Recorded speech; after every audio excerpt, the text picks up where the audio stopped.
2026-27 academic year కి admissions ని ఆహ్వానిస్తుంది పల్లవి engineering college. నాక్ ఏ గ్రేడ్ గుర్తింపు, అత్యాధునిక మౌలిక సదుపాయాలు, 91% పైగా ప్లేస్మెంట్ సక్సెస్ రేట్ తో టాప్ ఎంఎన్సీ కంపెనీలో ఉద్యోగ అవకాశం. అడ్మిషన్ల కోసం 9247528134 9247528135 నంబర్స్ ని ఈ రోజే సంప్రదించండి. నీట్ రాసే వాళ్లకు అలర్ట్. లాంగ్ టర్మ్ కోచింగ్ తీసుకోవాలా వద్దా? నీట్ పరీక్షలో మీరు అనుకున్న ర్యాంక్ రాలేదా? ఇప్పుడు మీ మనసులో ఒక్కటే ప్రశ్న తిరుగుతుందా? మరో సంవత్సరం లాంగ్ టర్మ్ కోచింగ్ తీసుకుంటే ఎంబీబీఎస్ సీటు వస్తుందా? లేక సమయం, డబ్బు రెండూ వృధా అవుతాయా? మీరు సరైన నిర్ణయం తీసుకోవడంలో ఇది ఉపయోగపడుతోంది. ప్రస్తుతం దేశవ్యాప్తంగా దాదాపు 1,30,000 మంది ఎంబీబీఎస్ సీట్ల కోసం 20 లక్షలకు పైగా విద్యార్థులు పోటీ పడుతున్నారు. అంటే పోటీ చాలా తీవ్రంగా ఉంది. అందుకే ఫలితాలు వచ్చిన వెంటనే భావోద్వేగంతో కాకుండా వాస్తవ పరిస్థితిని అర్థం చేసుకుని నిర్ణయం తీసుకోవాలి. ముందుగా మీకు వచ్చిన మార్కులు మీ కేటగిరీ కటాఫ్తో పోల్చి చూడండి. ఉదాహరణకు మీ కేటగిరీలో ప్రభుత్వ మెడికల్ సీటుకు సుమారు 500 మార్కులు అవసరమని అనుకుందాం.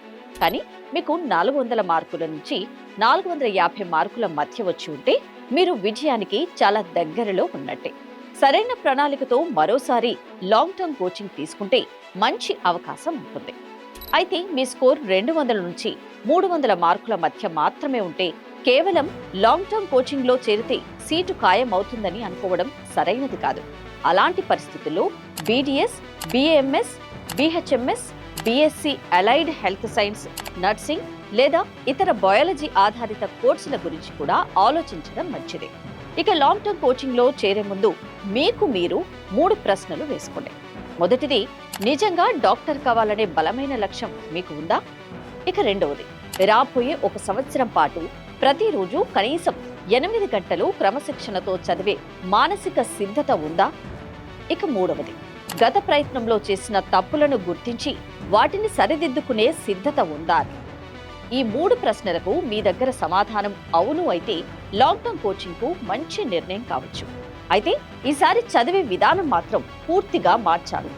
మొదట ఎన్సీఈఆర్టీ పుస్తకాలను పూర్తిగా రివిజన్ చేయండి. చిన్న చిన్న బేసిక్ కాన్సెప్ట్లను బలంగా చేసుకోండి. ఫిజిక్స్, కెమిస్ట్రీ, బయాలజీకి ప్రత్యేక టైం టేబుల్ రూపొందించండి. ముఖ్యంగా కెమిస్ట్రీలో ఆర్గానిక్, ఇనార్గానిక్, ఫిజికల్ భాగాలను విడివిడిగా ప్రాక్టీస్ చేయండి. అలాగే మొదటి నెల నుంచే ప్రతి వారం ఒక మాక్ టెస్ట్ రాయడం అలవాటు చేసుకోండి.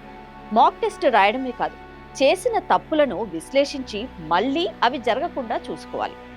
టైం మేనేజ్మెంట్ పై ప్రత్యేక దృష్టి పెట్టాలి.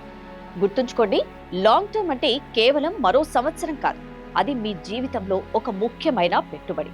కాబట్టి భావోద్వేగంతో కాదు, మీ మార్కులు, మీ లక్ష్యం, మీ కష్టపడే సామర్థ్యాన్ని బట్టి నిర్ణయం తీసుకోండి.